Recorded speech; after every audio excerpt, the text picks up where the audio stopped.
Hello, in this video, I'm going to talk about money manifestation using law of attraction.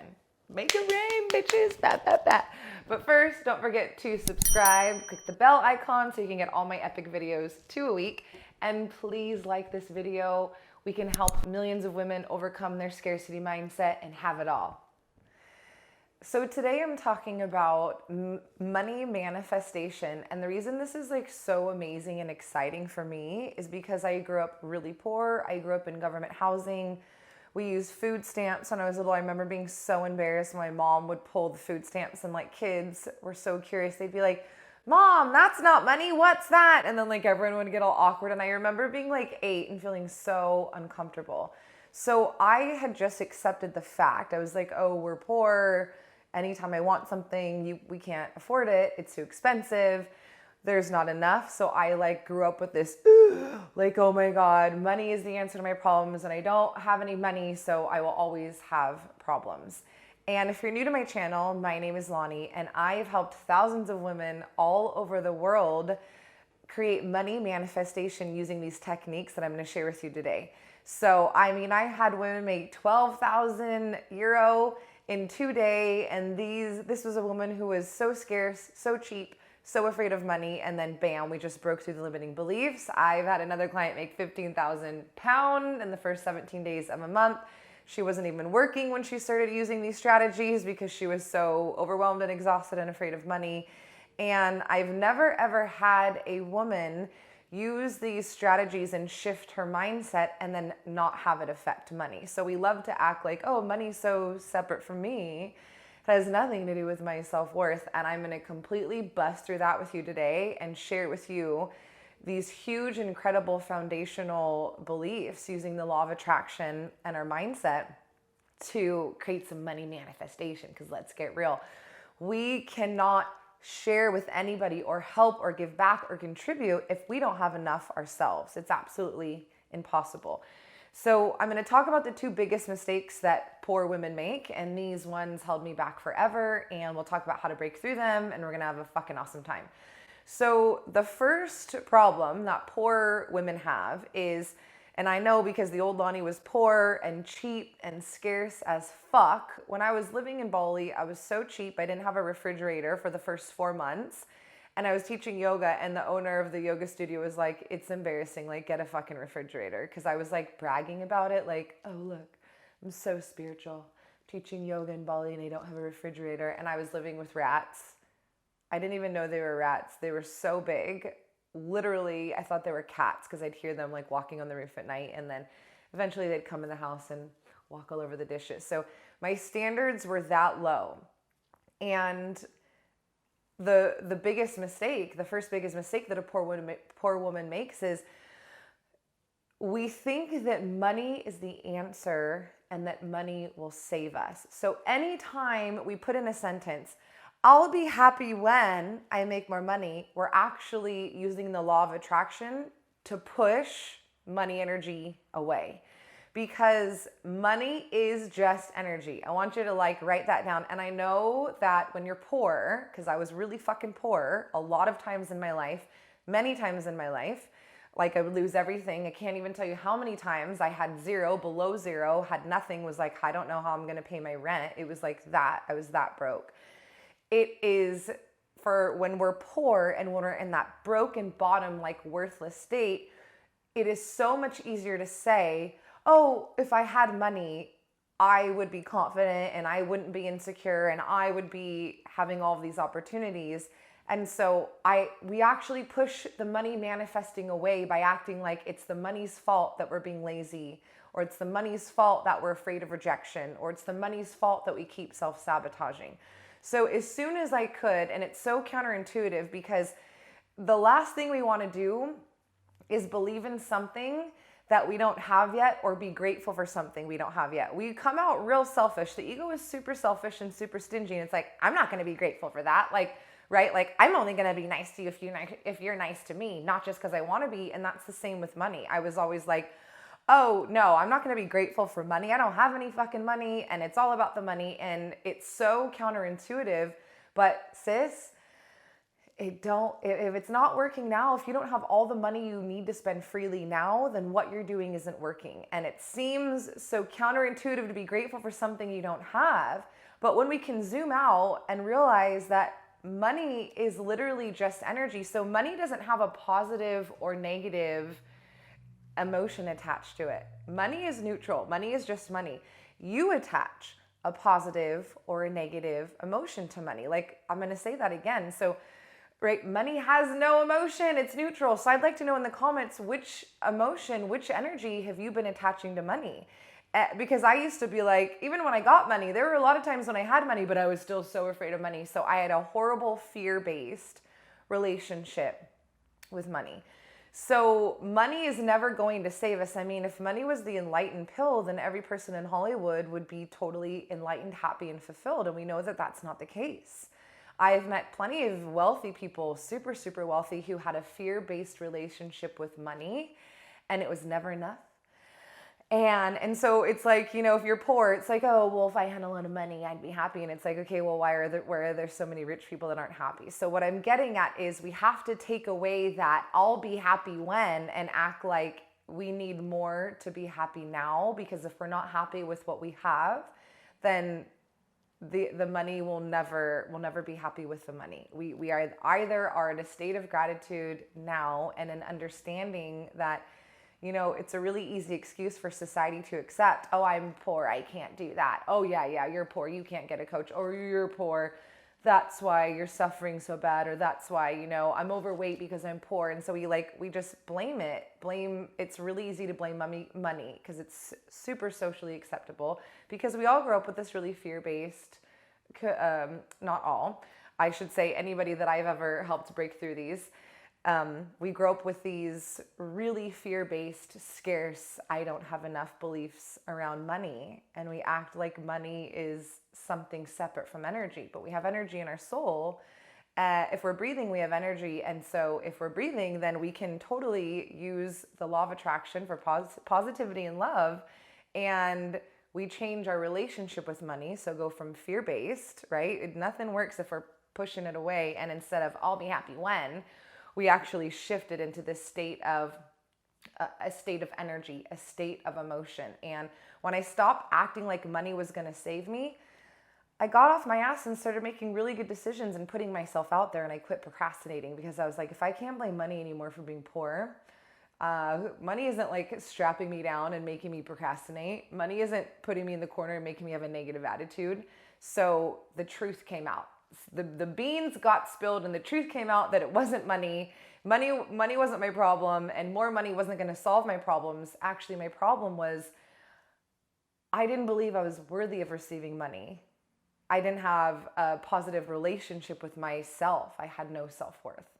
So the second biggest mistake that poor women make is we say really negative things about money. I'll just put it out there. So there wasn't a time when you couldn't hear me say, oh, I'm so poor. Oh, that's so expensive. If somebody didn't pay me in yoga, I told the whole fucking town, this person didn't pay me in yoga. Like, I thrived off that's so expensive. I used to go out to dinner with my friends in Bali and bring my own chicken in a Tupperware because I was so fucking cheap. I didn't want to pay the restaurant to add on chicken because they added on like $2 more than if I could have bought it myself and cooked it. And I was like, oh yeah, look, I'm so awesome. And it was like, oh my God, I was just so cheap. I was so cheap, and I was so afraid that there wasn't enough. And I did grow up times when I felt hungry. So that was always like replaying in my head. It was like, remember when there wasn't enough food? Oh my God, remember when you asked for this? And like in 6th grade, I got to pick one pair of shoes for the whole year because we were so poor. And like everyone made fun of me for that. And so those memories, like just, I was this, woman in my 30s, and just completely that little girl that was like, oh my God, I don't have enough money. So I'm going to inspire you to stop right now. Stop saying things that you don't want when you're connecting to money energy, because we cannot be grateful for what we have now if we feel resentment for what we have now, right? You can't be feeling gratitude and have resentment. So I quit saying it's expensive. I quit saying I'm broke. That was like one that I used to all day.